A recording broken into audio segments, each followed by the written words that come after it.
So you were saying that you should hire an attorney up front. So as it pertains to like copyrights and trademarks, is there a time frame that you should set out to start that process, or is there a waiting period before you can file for a trademark? So let's talk about them separately because they're very different. Okay. And maybe we should start with that because a lot of times people use them interchangeably and they're not. The way that you can always know the difference between a copyright and a trademark is the letter C. We use copyrights to protect creative content that we create. So always think about podcasts, videos, pictures, blog posts, any videos, anything that you are creating, books, lyrics, choreography, all of that is protected by copyright. So in that case, you don't protect it until after you've created it. Now, just by virtue of creating it, it's automatically yours. It's already protected by copyright. We recommend that you register for copyright protection because that's your proof that you own, right? And so that is where copyright comes in.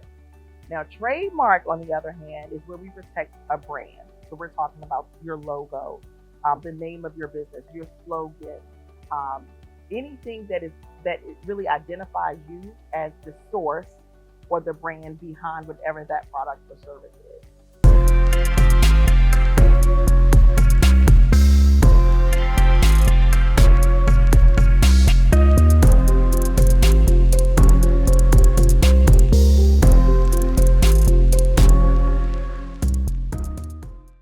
Welcome to another edition of the Icon Theory Podcast, where we empower entrepreneurs to build iconic legacy. I'm Garrett, and this is my co-host, Tanya, Bellamy. Today we have business and IP attorney, Nakia Gray, joining us for a conversation about intellectual property and business structure. Tanya? Yes. So this is going to be a good one. I know this is something that a lot of us entrepreneurs struggle with. I know I have had several businesses and you always think of their logo, their name, even the accountant, all of those things. But this is the area that we always think to. And I'm just speaking about saying we. I mean me. You are not alone, Tanya. You are not alone. So, as an entrepreneur, how important is it before you start any business to make sure you are seeking legal counsel? It's so important. I know that it's not the cute stuff. It's not the sexy stuff. We want to get our colors. We want the logo. But if you don't own it, what's the purpose, right? I like to say to people, when you are renting an apartment, would you install new floors, get new fixtures, get new appliances, and build up someone else's place? No.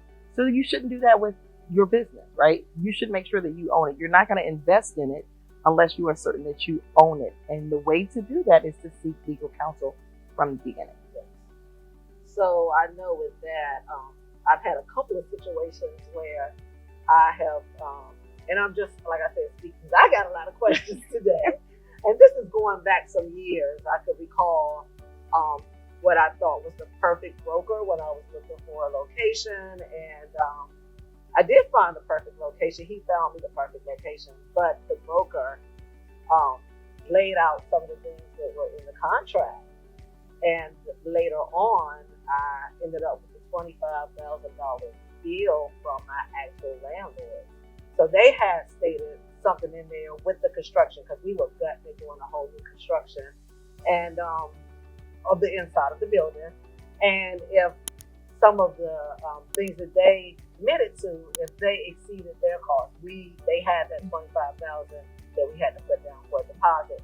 And they assured me, the broker as well as the people, oh, you'll never need that. Don't worry about that. You guys have a good allotment for your construction, and we're going to come to the table with da-da-da. So that $25,000 is just a formality. Until it wasn't. Until it was not. So once again, I'm just sharing my experience to talk about how important it is. So even when you think you have all the people in place, to have that extra person in place, and probably the most important person in place. Yeah, absolutely. So when it comes to contracts, and this is with any type of business deal, whether it's real estate, whether it's partnering with, your childhood friend, best friend, husband, all of that, right? Whenever there is any type of agreement, there should be a writing. And here's the thing, whoever drafts the writing, drafts it to the benefit of the person that hired them to draft it. Correct. So if someone is presenting you with a contract, you should say, give me a minute, let me have my attorney look this over, because there are always little things, and every word matters. Yeah. So there was a provision in that contract that covered them, but totally exposed you. Correct. Yeah. So you were saying that you should hire an attorney up front. So as it pertains to like copyrights and trademarks, is there a time frame that you should set out to start that process, or is there a waiting period before you can file for a trademark? So let's talk about them separately because they're very different. Okay. And maybe we should start with that because a lot of times people use them interchangeably and they're not. The way that you can always know the difference between a copyright and a trademark is the letter C. We use copyrights to protect creative content that we create.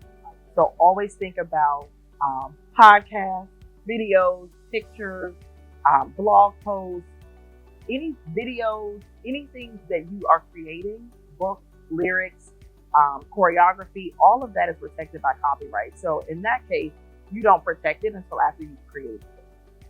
Now, just by virtue of creating it, it's automatically yours. It's already protected by copyright. We recommend that you register for copyright protection because that's your proof that you own, right? And so that is where copyright comes in.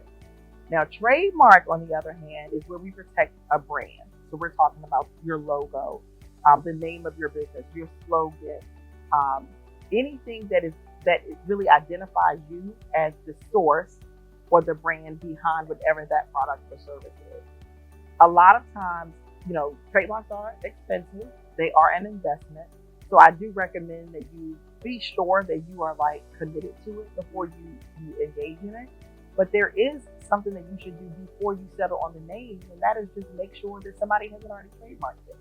The worst part of branding is, we talked about in the beginning where people are so excited and you're picking this name and you're getting the domain and reserving the Instagram handle and all of that. But if it is already trademarked or it's close to something that's already trademarked and you get hit with that cease and desist letter, Listen, and you got to rebrand, now that's a situation. that's a situation. And so even though you may not be ready to trademark it yet, you still want to make sure that it's trademarkable. That's a word that I made up. It's not a real word. But that just means if I wanted to trademark it, can I? Yeah. Right. And so that is what you want to do from the very beginning. Before you put it out there, let me just make sure that this name works. Right. So that time period between that and when you are ready to trademark. What if someone comes in and says, "Oh, I'm naming my business the same thing that your name is"? Great question. So the way the trademark works is it is first in time, first in right. So whoever, the same way that I said, when you create something that the copyright is protected, you just from you using it, you have trademark rights, being the first to use it. Makes sense. But do you have the money to fight every day? Maybe, maybe not. That's another situation. So what the trademark office does allow is for you to file an intent to use application. That is where we say, I'm getting ready to put this out. Not really sure when I'm going to start using it, but I want to reserve it now. I want to mark my place as the owner of this brand. So you file an intent to use application. And first of all, the trademark process takes so long that you will decide. Yeah. Right. And so you get up to 3 years to begin using it. Celebrities do this all the time. Rihanna is very famous for doing that. Kanye as well. So every time an idea comes in their mind, they file an intent to use it. And sometimes they go through with it and sometimes they may not. But that is how we always know when they're coming out with something, because they file an intent to use application, which is public.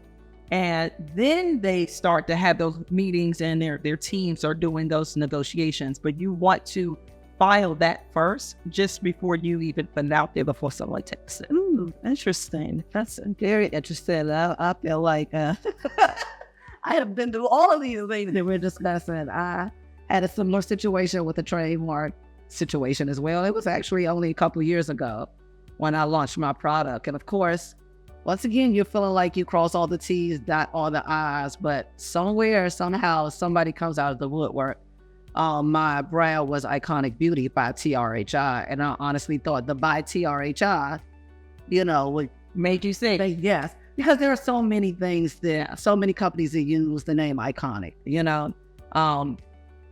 but specifically there was a young lady in California and her husband who has a plethora of shows on MTV and all of those things.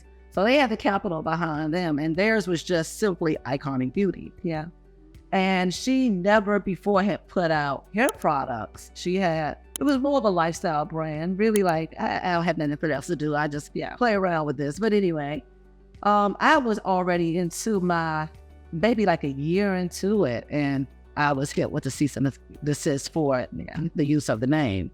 So I'm being transparent and share some of these things because hopefully this will help someone else, because we do tend to look up the entity, file the LLC, do all of the things locally and still with the federal government, but not go as far as the trademark.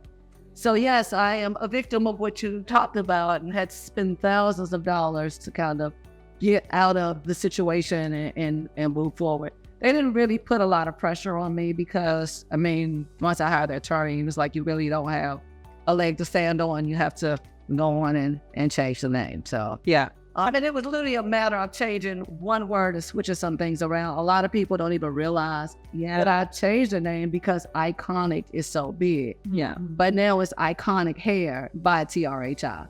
So I had to remove beauty and go with hair. Yeah. And I'm so glad that you gave this example, because I think that a lot of times, first of all, I think if you don't listen to anything I say here today, I want you to keep in mind that trademark is actually born from consumer protection.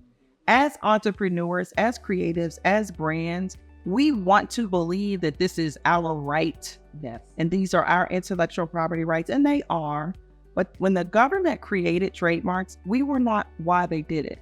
They did it because they want to make sure that consumers aren't confused. So the consumers, when they are spending their hard-earned money, that they don't think that they're getting something different from what they have seen. Yes. And so that is why, in your case, that could have been problematic, even though they weren't necessarily doing hair products. Yes. But it's the word beauty and hair is so related, right? That if someone saw your product that was a former customer of theirs, that they could think, oh, look at them, they've expanded into hair, let me buy this. Yes. And so that's really why that could have been problematic. It's so good that you did hire an attorney who could negotiate with them, because sometimes, and I've done this I've been on both sides of it. Yeah. Sometimes I'm sending the cease and desist letter, and sometimes I'm responding to it. But that's one of the things that we, like, when we sit down at the table and really put our heads together to say, now, are we really in the same space? Is there any likelihood? How can we make it so that these two brands can coexist? And you probably signed a coexistence agreement with them that says, okay, I'm going to stay in my lane and do this. You stay in your lane and do that. And we're not going to touch each other. Correct. Which is really good. The other thing that you brought up that I think a lot of people think that they can do is just tack on some more stuff on the end of something, Yes. right? But if you think about it, so let's say, we all know Amazon. If I were to just say Amazon, I'm opening up an online e-commerce boutique and I'm going to call it Amazon by Nakia. No, you can't do that, right? So it's the same thing. You can't just add your little part on the end of it, because it's always that question. And because that those initials are probably yours. Mm-hmm. The public doesn't. They don't know if that stands for, one, and you could have the same initials as the hospital. Yes. Right. And so that's always, something that we have to look at. And a lot of times people say to me, but mine is, or another thing that people do is change, let's say if it's, corner cupcakery, with a C, and then they say, well, I'm gonna do it with a K. No, Not the same. right? So I'm just curious, if she would have filed an intent to use, would that have brought up, she probably would not have been able, well, let's say this. If she would have been first, it's all about first. Like, America loves rewarding those who are first. Yes. So if she had started using it before they did, yes. If not, no. So it really comes down to that. If they had already registered it. So when they sent you the cease and desist, had you filed your application? No, but They found you. yeah, they found me, and they actually sent me their trade. Yes. And they had, I guess, set it up years before. Like I said, she didn't have any beauty products in her brand, but it was something that she was looking to come out with. Yeah. She didn't do hair at all. She was sort of, I don't know, beauty queen or something. So she wanted to come out with a hairspray because more hair, I don't know. But either way, Yeah. she did have the trademark, and they sent me a copy of it. So So they probably had a monitoring service where, when that pops up, or they periodically search and they see it, and they say, oh, and that's important, because when you get a trademark, in order for you to keep it, you have to do that. yeah, If you aren't, actively prosecuting or going after people that are infringing, you could lose it. Yeah. So that brings up another interesting question. So if you do come up with a name and there's another business with that name, but it is in a totally different industry, I mean, is it okay to move forward with that? Or a lot of times, yes, but you have to, the test is what we call confusingly similar. And so it's an easy test to apply. This is what the government looks at. If that person's customer base, audience base, client were to see your new one, would they think that it was related or close to it? If the answer is yes or maybe, it's too close. If the answer is no way, then not. So let's use my Amazon by Nakia. If I did an e-commerce store, yes. But if I opened up a restaurant, would anybody see my Amazon by Nakia restaurant and think, oh, Amazon got restaurants now? No, they probably wouldn't, because it's so like restaurants and e-commerce are so unrelated. In this case, beauty and hair is so related. yeah. But it's likely that Amazon will still come after. They probably will. Amazon, they're on the matter of time before they have restaurants, right? Because they're so big. And Uncle, you start looking at some of these businesses with like common names like Apple. Yeah. Can they even copyright that? I know trademark. I'm sorry. They can, and so those are great, but they're great brands because the name is so unrelated to the services. That's actually better. So our natural instinct is to make a name. We want, when people hear it, they don't know what it means. Right. That's actually terrible for branding and trademark. Yeah. What's better is if you do have, one of my favorites is there's an auto insurance company called Lemonade. Yeah, great. That's genius. Apple for a computer is genius. Apple is not a great name for applesauce or for apples, right? So it's because it's descriptive. So that's where they've nailed it. Better than them are Starbucks and Google, because those names mean nothing to us other than what brand that they have in. So completely made up names. I'm gonna do a little shameless plug for the name of my firm, which is Locked and Lawyered. It took me a long time to come up with that because I have a similar story as you, which is ridiculous with me being an obvious attorney, but it's almost like, the hairstylists that don't want to do their own hair. That was me. In doing my own business, I wanted my company to be called Creative Counsel. Like, that is so descriptive. Yeah. I had an intern. She did my trademark search, and I didn't file it right away. This is a lesson. When your search is only as good as you moving on. So she did it that summer. I waited, procrastinated until January. I went to go file it, and something said to me, let me just look and make sure. And sure enough, in September, somebody else had trademarked. Wow. I was devastated. Oh my God. I was just so upset behind it. And I kept trying to figure out, what am I going to call this firm? What am I going to call this firm? So locked and loaded is something we know all the time, right? So I just used a different word that brought, if you hear that, you don't know anybody else other than me that uses it. And I became used to that, but it was so hard at first because I was like, ain't nobody gonna know what that means. But that trademark application went through easy peasy, and it is the best. And I'm very proud of that at this point now. But that's what you want to do. You want to create things that are so unique that no one else in your industry is using that. Yeah. Wow, that's actually a really good tip, because a lot of people spend so much time trying to find a name. Right. And that's a good tip, using something that is completely unrelated. Yeah. Yes. Yeah. Yeah. So while we're on trademarking, and obviously we're living in the day and time of social media.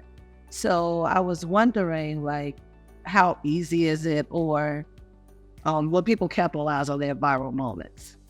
Specifically, I know it just happened with Jasmine Crockett. That's, well, a little while ago now. Yeah. That she trademarked her famous nail statement. She filed to trademark. Okay. Let's talk about it. Was that an intent to? She filed an intent to. Okay. Remember, she filed an intent to use application on bleach blonde.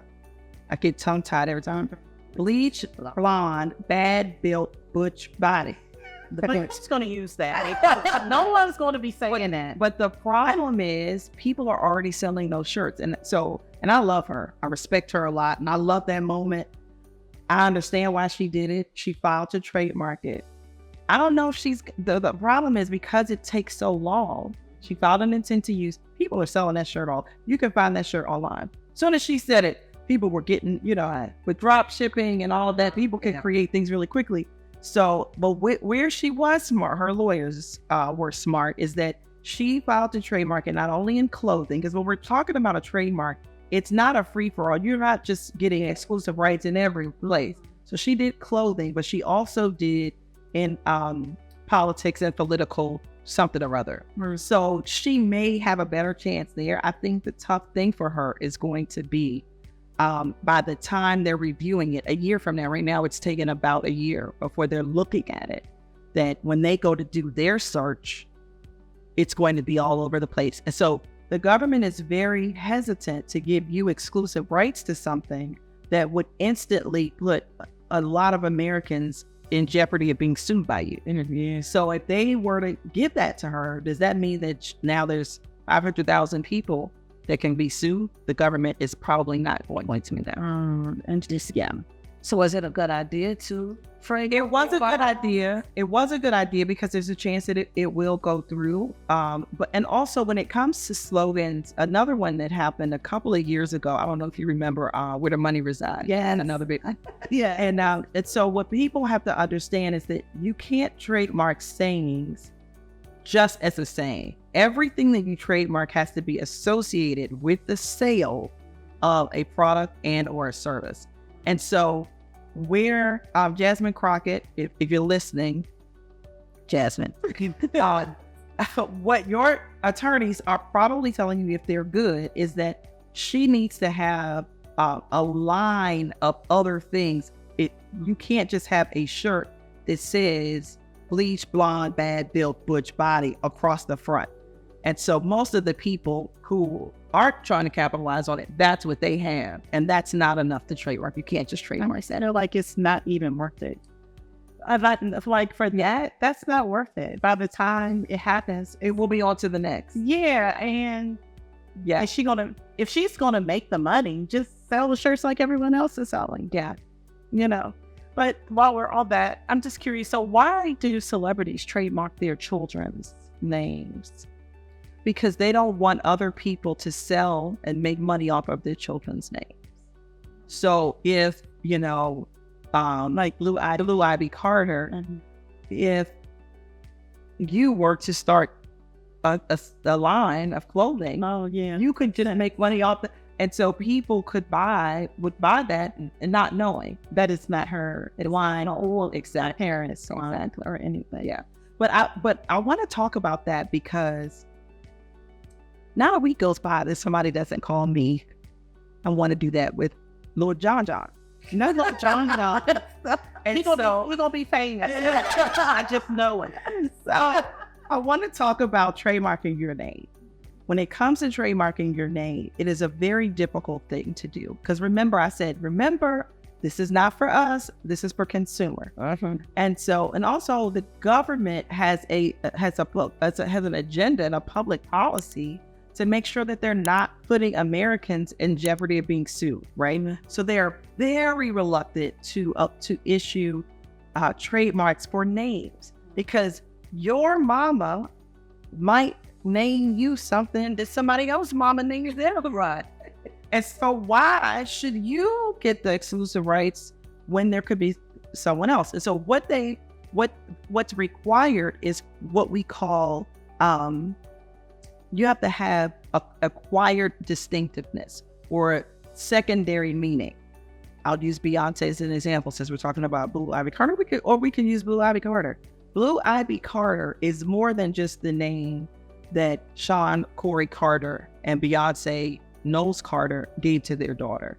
That name means something different. It's not just her name. It is a brand because she comes from an iconic family. And now at this point, she's got her own lineage. And so you've got to prove that you're worthy of that.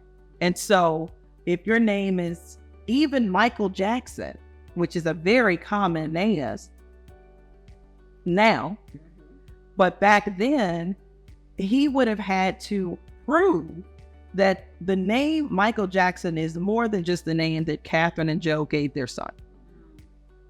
Because if it's just the name that they get, so you've got to be able to prove that it has secondary meaning. Oprah, for example.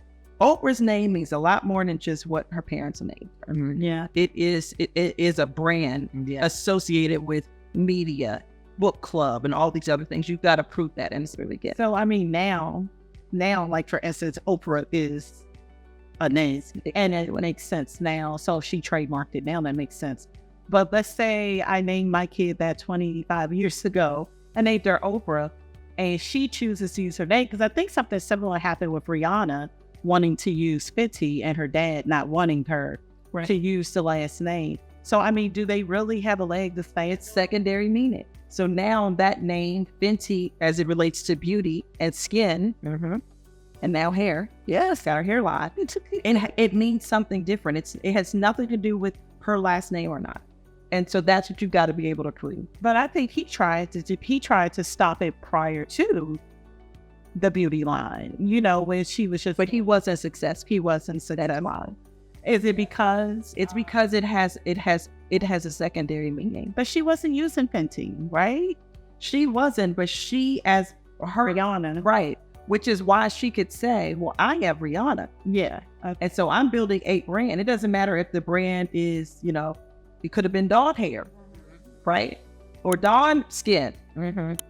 The name is not associated with it being my last name. It is a brand that I'm building. And so that's why she was able to do it over the objection of her boss. So because he don't own it. Yeah, for sure.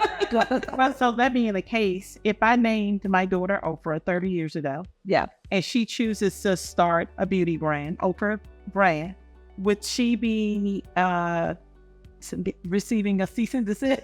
Did she trademark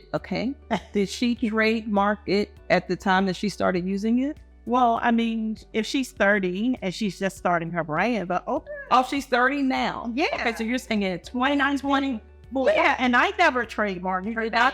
I'm not famous. Yes, correct. And so now Oprah would have an argument of confusingly similar, because Oprah would say, us having the same name aside, I have built a brand and people recognize it, and they may confuse it. Yeah, that's exactly what would happen. So then you have to be careful what you name your kids. Be careful what you name your, because then they may not even be able to use their name. Yeah, certain. Or you would have to use it in a different way, right? So she would also think about it like this, and I like to tell people this from a branding perspective. Do you want to be confused with that? So even if I agree, yes. Well, that's exactly why. I'm not sure. Right. Exactly why it would not. So if you want to come out with a hairline or whatever, then you should create something that is unique enough so that you stand out. And that's how you will get past it, because you'll be able to say, nobody's going to be confusing me with that. Yeah. So in talking about all of these trademarks, it sounded like a lot of people who are successful seem to be people with dollars. Yeah.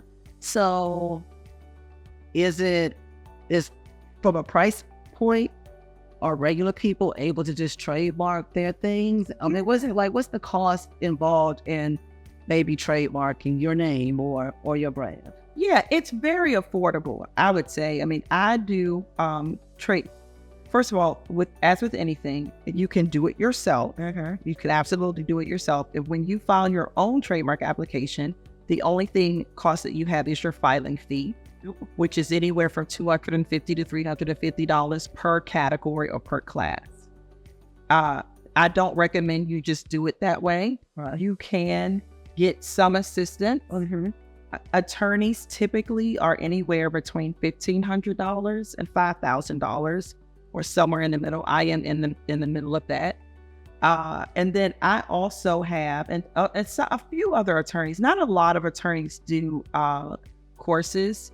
I have a trademark course where people that can't afford to hire me, where I walk them step by step through how to do it themselves. So I would say if you can't afford it right out there, and I've had many people do their first one, and once you start doing them and building your brand and you realize how you're able to leverage that, usually people end up getting another one. So maybe at that time they may hire an attorney to do it.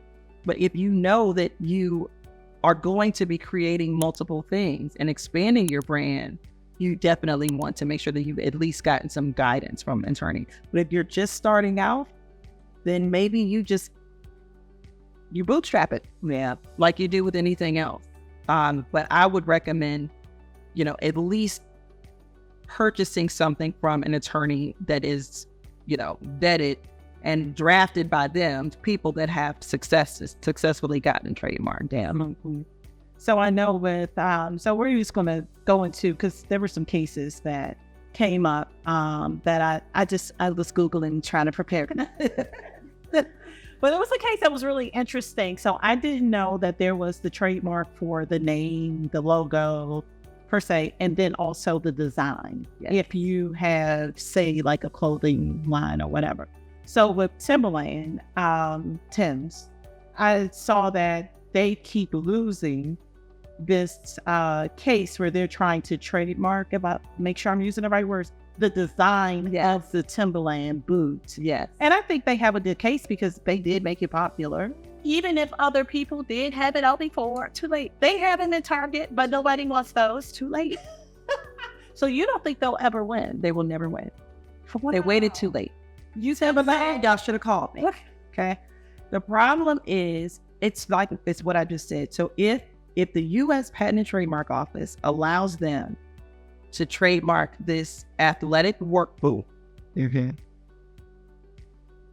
design, what happens to the I can't even think of the mountain wear, the sheepskin, whatever, all the knockoff versions. Yes. People that have built their brands and built their Target brand of a coin. So the minute that registration they can send a cease and desist like that. No, so they should have been dead. It should have been dead. I mean, I remember my dad wore that because he was in construction. That was a boot not Timberland, just that style. Probably not until I was old enough to buy him an actual pair of Timberlands did he ever have actual Timberlands.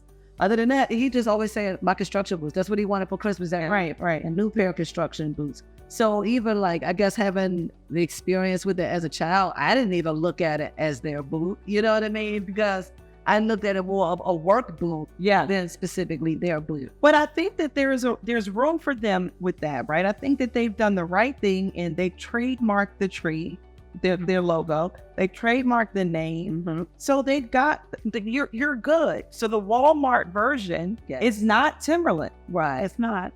And the quality is different. So there's no need for them.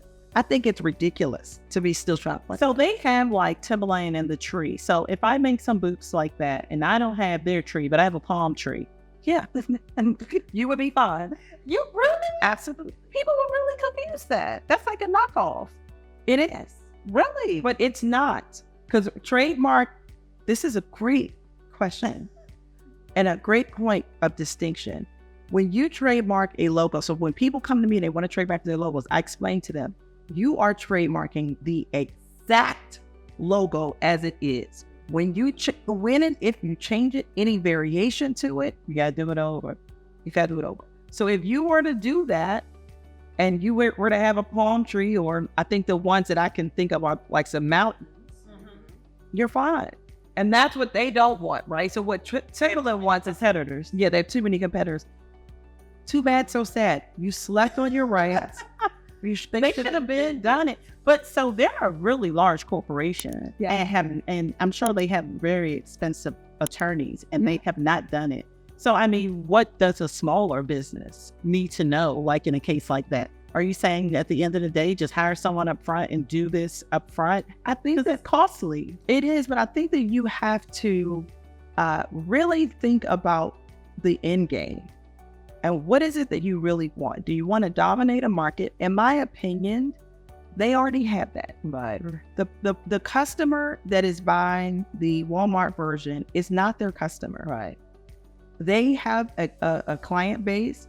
I think that those dollars are better spent on building and solidifying that, rather than you trying to monopolize a market that you will never be able to monopolize. And you weren't even first. You weren't the first ones you were the first to put the tree on it and the word Timberland. Yes. You've trademarked that. That's enough. But and just from a business perspective, don't you think their strategy would be better if they just chose to come out with a lower level line of boots? Because I feel like they could do that. Well, that would not be competitors out in the box, because the reason why people are going to the others is because they're cheaper. Yeah. So let's say you come out with something that's a little cheaper, maybe a sole isn't as thick. But remember, their whole what's the word?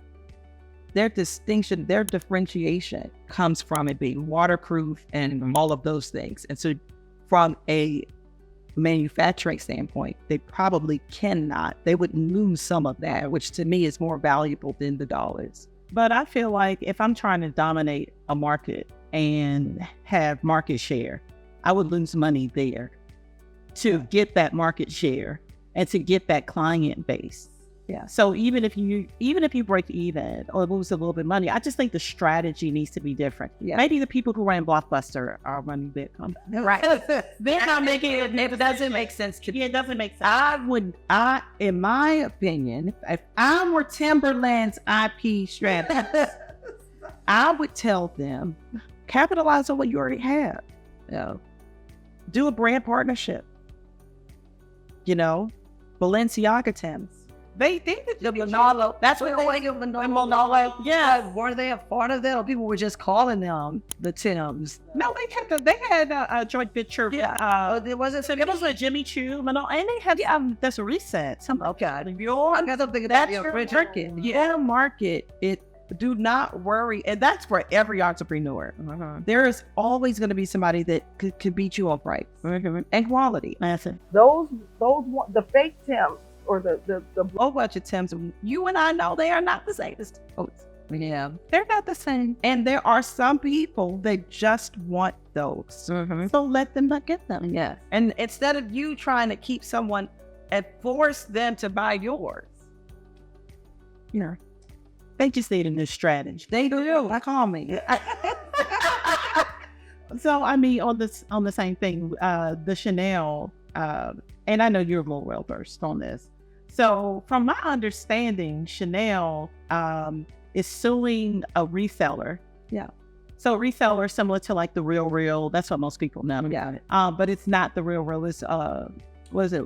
WGA? Yeah, I don't know. It's something like that. I've never even heard of that before. But they're saying that they're not authenticating the products and using the Chanel name and everything. So, that's a whole nother thing, because I would go to a reseller thinking that, and I always question, how do they know it's real?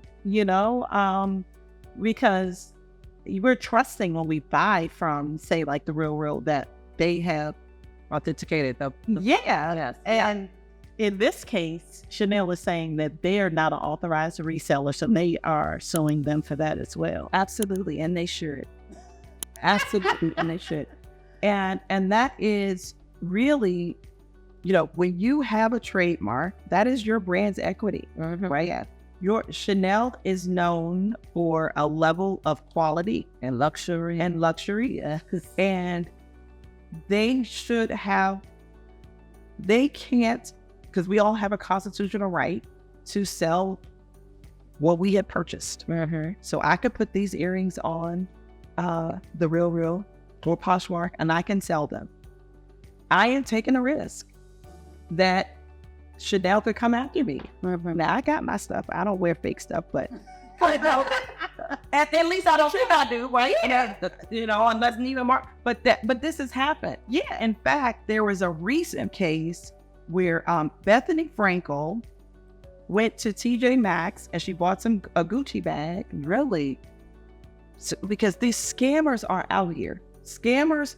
This is a known thing that people will buy from a department store and then return and buy a fake one on DHgate and swap them and return the fake one. So then the store ends up selling the fake one, and someone, a victim, pays thousands of dollars and they have a fake bag. It's happening all the time. Just forget it. I guess I don't even think about it. Yeah, just forget it. But that's the thing. Wow, that's crazy. So that's why Chanel won that case, and they should have, because you can't use my name on your website, use our trademark, and all of the equity that we have built that's associated with our brand, and not verify that the quality is the same. Wow. So I guess you have to find a Chanel reseller, Authorized reseller, if you want to insure. If you really want to insure that. Yeah. Or buy from Chanel, but well, yeah, the prices or cut your just those prices are through the roof. Maybe sell a kidney or something. Are there authorized retailers? There are. They do have authorized resellers, and the same with Hermes. The only one that I know for Hermes has one. They are, but the resale is a lot of times, at least with Hermes, is significantly higher than going to them directly. Yeah. But that is the risk that you run. Yes.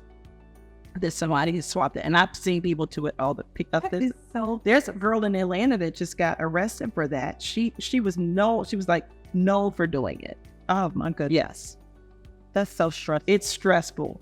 Yeah, you don't know whether you're following the wrong thing or not. You literally can go into Neiman Marcus and be buying a fake bag. Yeah, absolutely. Because the people behind the counter, they don't know how to. And they're not there to, they're not even trained. No, they're not there to authenticate. They have received this shipment and then just boxing it up. So what does Chanel and Gucci do about the DH gates? There's nothing they can do because they're China, right? Yeah, but they actually do go after them a lot.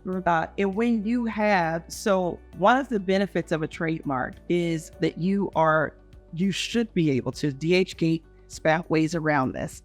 But in U.S. Customs and Border, they should have a list. So it will never say Chanel. It will never say Gucci. Because if it does, and if they slip up, sometimes they will slip up a seller on DHgate. But before it can clear customs, they're going to check that. So that's why if you look on those packages that people, again, I see them on TikTok all the time, which I don't know why people are putting yourself out there to be breaking the law like that. But people do, and they do their unboxings of them. It never has the name, because that is what's trademarked. Wow, that's crazy. Yeah, but it happens, and they will go after stuff. There was another recently. There's a mall down in Atlanta. I forgot what mall it was, where they had like a flea market type of thing, and a designer went after them because they said, you are hosting this event and you are letting people and it's fake stuff, and they wiped them out. But they can't go after everybody, but they will pick a select few. I just would never want them coming after me, so I would just not do it. But some people take the chance. People sell fake stuff to me all the time. I walk into someone's house and they got Louis Vuitton comforter. I said, sir, you know I'm comforter. So you know this company did not come from Louis Vuitton. But they sell them on the street, like openly. And I'm just wondering why there's not really anyone cracking down on that. But that's crazy and disgracing. Yeah. And it has always been, and it will always be. I mean, it's just, so I think that they have to decide whether or not they want to go after me. Typically, the quality isn't there. Mm-hmm. The people that are purchasing it know that it's not differently the same. Somebody does. Somebody looks, I mean, well, if it's getting past the Neiman Marcus, yeah, and always getting past a lot of that. Yeah.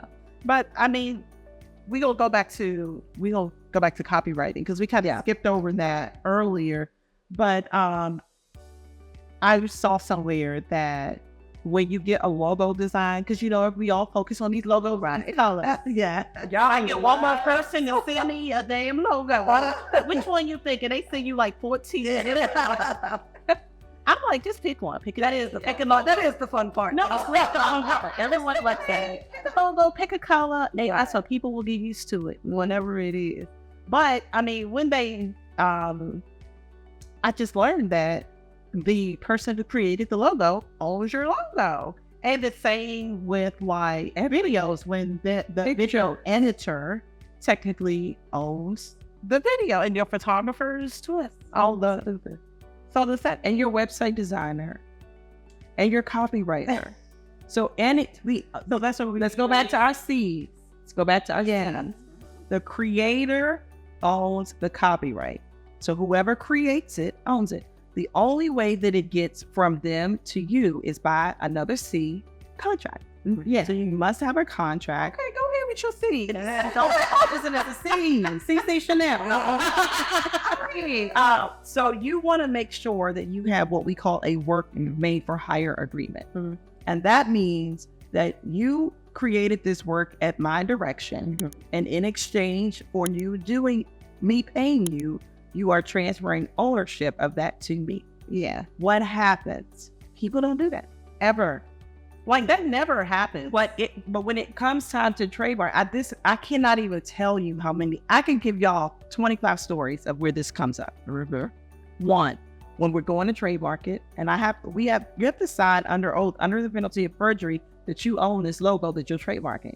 So I'm not going to put my name on your application unless you show me proof that you own it. All right. They never had proof. One, never. Okay, so that's one. Two, I had a client a few years ago. Y'all will love this story because it's a podcast, and there's about two friends. So our friends knowing the wheel. Two ex-friends. So two friends started this podcast together, and they did not have any type of y'all got one, yes, because you know, but they had no releases and they had this amazing podcast. They did it for 2 years. And then they just both decided that they were going in different directions. No love lost, still really good best friends, went their own separate ways. But once you create it, it's still there.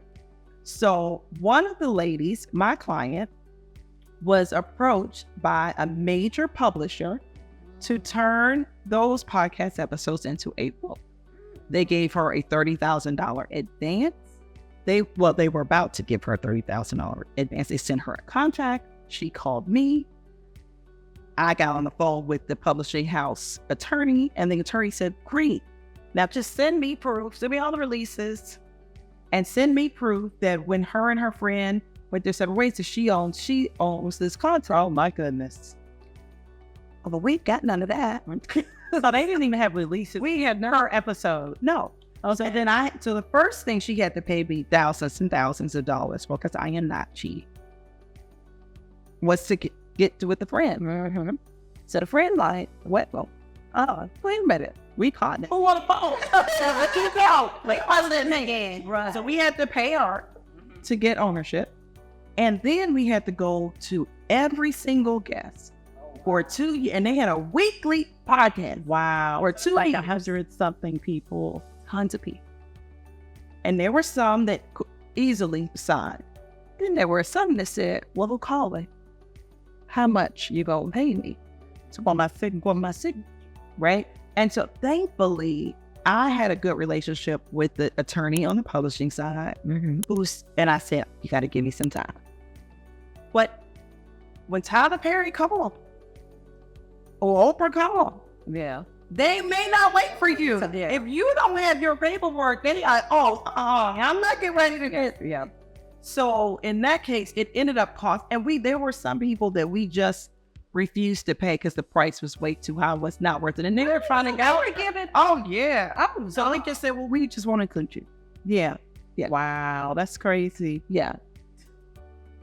Yeah. Well, thanks. We have our paperwork here. I have our paperwork here.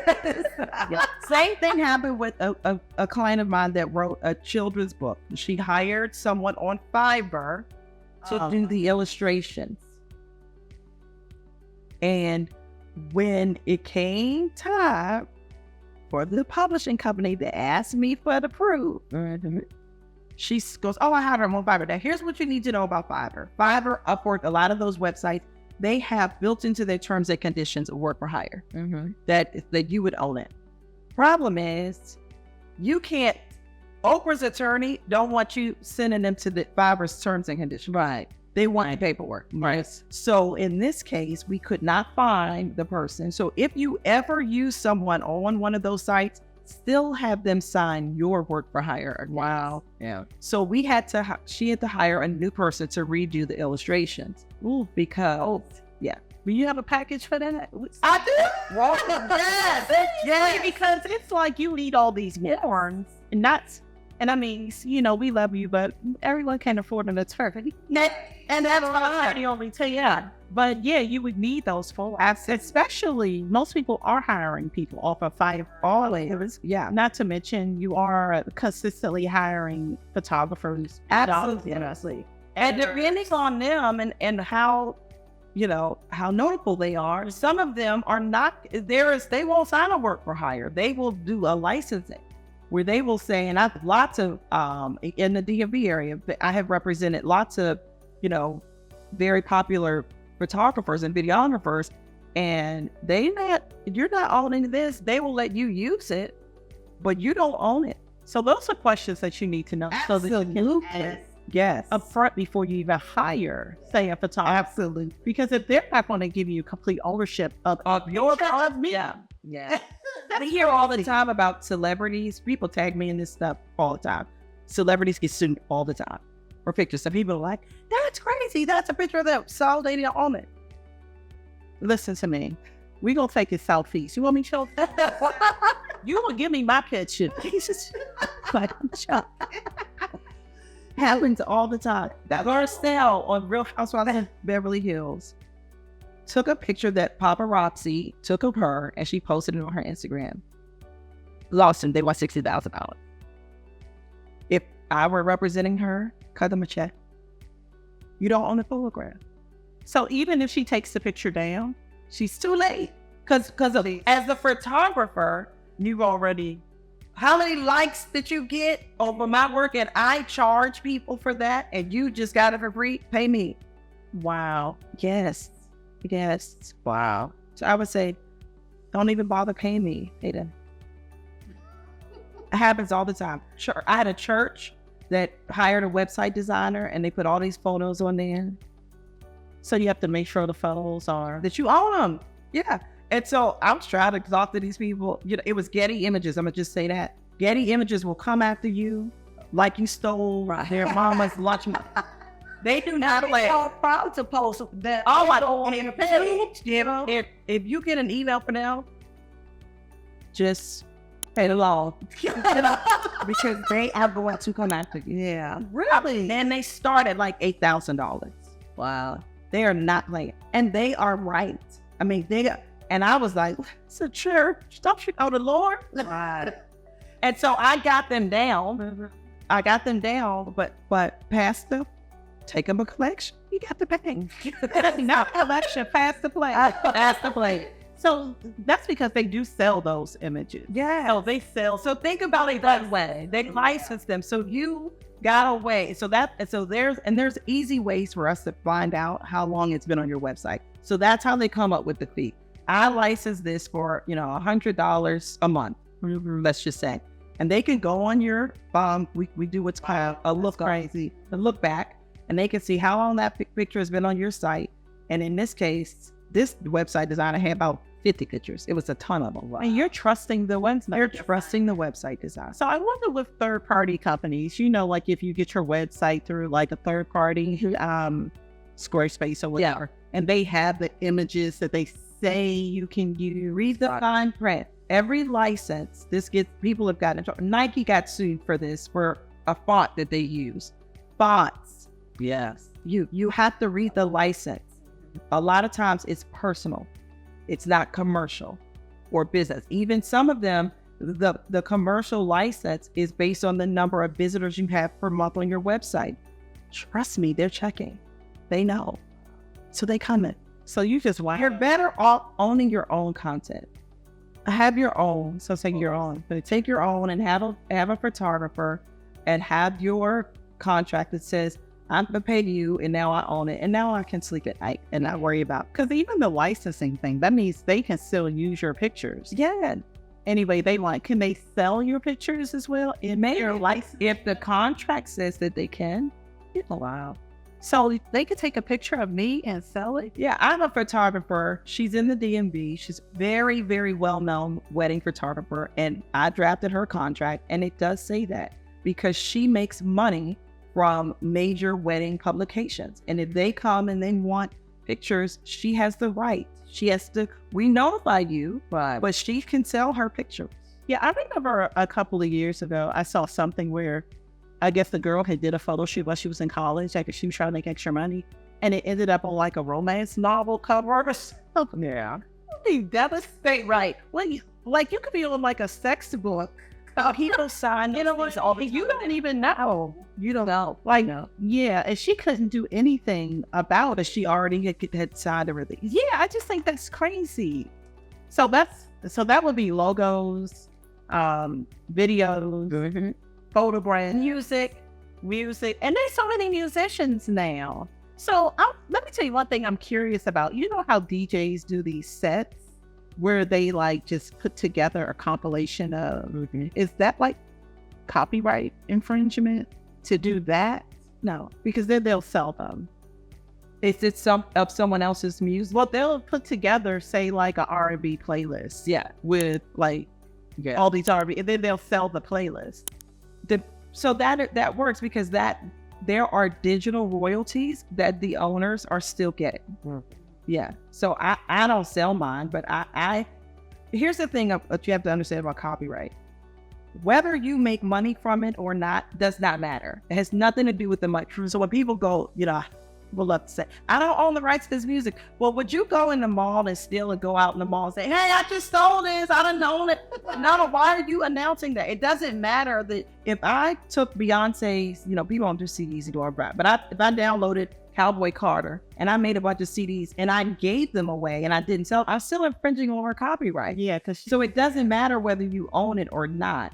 But when you are doing it in the form of a playlist, there is a digital royalty company, Sound Exchange, and as long as those artists are registered, they will still get their payment. So that wouldn't be a real. Yeah. So is it true that there's a certain amount of there's a certain percentage that you can change that then you can use it? It's a very loosey-goosey law called fair use. Yeah. And so that is open to interpretation. And so when the court is evaluating whether copyright infringement has happened, one of the things that they look at is what percentage of the copyright was infringed. Mm-hmm. So that's why I always recommend for my musicians that they copyright their tracks one at a time and not necessarily all together on an album. Because if you do a piece of a song of a 12-track album, that's a very small percentage. And so that will probably not fly.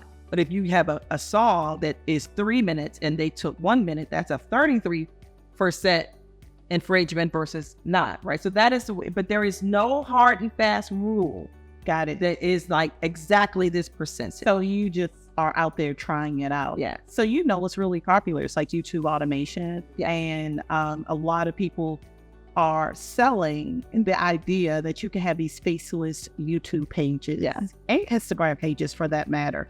And all you're really doing is taking other people's content and putting it on there. But they're saying if you change it a little bit, especially with you. Well, where you get it from? So Canva is a very popular tool that people use. Canva has a licensing. Just whenever you see those, just read them and make sure that you know you can get a lot of faceless content from Canva, and you can create your text overlay on that and put it on YouTube, and you're fine. Yeah. But like, for instance, let's just say, for instance, I said I wanted to do a YouTube channel about the boxing breaks, right? And I go and I find all of this boxing footage of Mike Tyson. But where do you find it? Let's say I find it, I Google it, and I find videos of Muhammad Ali, Mike Tyson, or whatever, and I create videos on YouTube. People are selling this, like, you can do this. Like, but you're saying there's no specific. Correct. But there is something called the public domain. So there are certain videos and images that are not protected by copyright. So you can use those. But if I use a video, let's just say you have videos online, I go and I should be using you.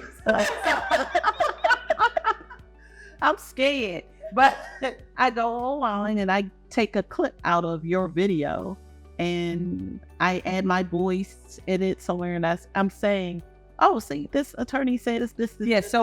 Great. A lot of the exceptions to fair use is commentary, education. So I can use this as an example and say, so see this clip, here's what this means. I do it a lot on my social media because I'm always reporting cases and different things. Yeah. So there is an exception to okay, so you just have to do commentary. Automation or the faceless pages, and actually was profitable with it. I don't know anybody that, I'm sure, not to say that they're not, I don't know. Yeah. And I just don't know that I'm sure I've heard that people do, but I don't know how much I believe it. Because, with YouTube, you get paid by the view, right? Mm-hmm. So when I leave the house, I have a puppy, right? When I leave the house, I play dog TV. I'm not saying anything. Right? And the dog is just sitting there looking at TV. It's just images of dogs playing and running, and it's supposed to be me. So cute, isn't it? It's supposed to soothe their anxiety, right? But it's on for like a couple of hours. You know what I mean? So they're getting the views and the plays. So they're making money, and how long they get tape. But that's a business model in and of itself, right? So you could if you wanted to start a business, you could hire this intern and say, I want you to go all over DC and just video record some dogs. And then I'm going to put them on a put this footage on a website, and I'm going to sell dog clips. So my dog could be on a video. Totally. But I don't know where they got these clips from. Yeah. But they probably made for them somewhere. They could have a membership. There are so many members. So that's a great business idea. Yeah, I see what you're saying. So I could have joined one of these. Like Getty. And the video. There are so many platforms, and that's a great business model, honestly. It's a great business model because we are in the content age. Yes. So if you can make content creation easy for people, as long as you do it legally, you could. When I had a photographer or retainer that I did a photo shoot every month, and I started having her do my stock photos. Because I was so scared about getting stuff online. So I started going to Target and buying stuff myself and letting her set the scene and take pictures. Interesting. I could have sold those if I wanted to. Yeah. So she took that idea. She's like, take your money and apologize. But yes. And you follow the Cut Life, right? Yeah. So it's all the Cut Life, because all they're doing is taking other people's water, right, and posting it. Except they're taking social media content, and we all have agreed to the terms and conditions of Facebook and Instagram. Because when we signed up, then we probably just want to get it. We want to get it. So I didn't read it. So we could, so they can use it. Yeah. Now they don't have continuous use. So if the Cut Life were to put, I come to you, get my hair done, and you, if you didn't have me sign a release for you to video me, and I see myself on the Cut Life, I could say to them, I don't want to be on yours. They would have to take it down. Wow. So do you think that with hairstylists, because we have a lot of hairstylists that watch the podcast, so they'll do someone's hair and just say, hey, can I take a picture of your hair? There are even some stylists that are charging their clients. I've heard to take pictures, or increasing the price if they don't allow it. Yes, I've seen it. So should they have them sign a release? They should, or if it's only going on social media, it's not a big deal to have them sign the release. I would have it just you have them in your terms and conditions anyway that they are agreeing to, but they always have the right to withhold that consent. Yeah. And so, and if they do, then you usually with the release, even with the release. Okay. And even with the release, they could fight it and say, look, take it down. I don't want that to be up anymore. Right. I've never had anybody say that, and I have had a few looks on the Cut Life. But I'm talking about because they didn't know. I didn't know they were going to post it, and they didn't know that I was going to post it. But because you posted it on social media, they don't have to contact you because Instagram has told them that they can repost anything, or on TikTok they call it stitch. I forget what Instagram calls it, where you use someone's remix is what they want. Mm-hmm. So they have the right to do that. Now, once you say no, you cannot take it down. They have to take it down. Okay. Yeah. So does that mean that we could have you here on the podcast? You could sign a release saying that we can use this podcast, and then you could come back later and say, no, because I was saying if you just ask them. oh, okay. So if you have them sign a release, if your release has the right language, which is a perpetual license, then no. Got it. But if you just say to them, you mind if I take some, which is what most stylists are buying. So I don't mind right now, but I actually don't mind. Yes. Yeah. So does that mean, like if Netflix comes and says, hey, we want to pick up your podcast, they can say, oh, I don't want to be on Netflix. Absolutely. Well, I don't remember what I signed. But typically, when the podcast release, it may or may not. Mm-hmm. And so, like I did when I had a client who was somewhat of a celebrity locally,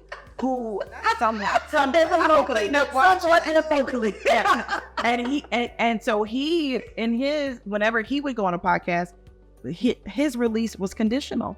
It was okay, but if these platforms, if CNN calls, or if other then you do have to come back to me to negotiate. I'm doing it for free while it's on iTunes, but so you can do that. Oh wow, good to know. So then you can get paid, so that you could get paid. Look at that. Yeah. So I guess it's about time for us to close out, and we always like to talk about, I guess, 3 takeaways that every entrepreneur should do before starting up a new business from a legal standpoint. Definitely do the research on the name. Make sure that you can own it and that you can protect it.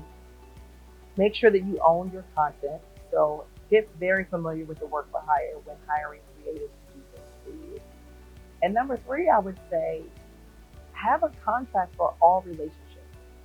Some of the biggest disputes that happen come not because people are bad or because people are trying to get over on you. A lot of times it's just a misunderstanding and miscommunication, and there's no meeting of the mind. I thought we agreed to this.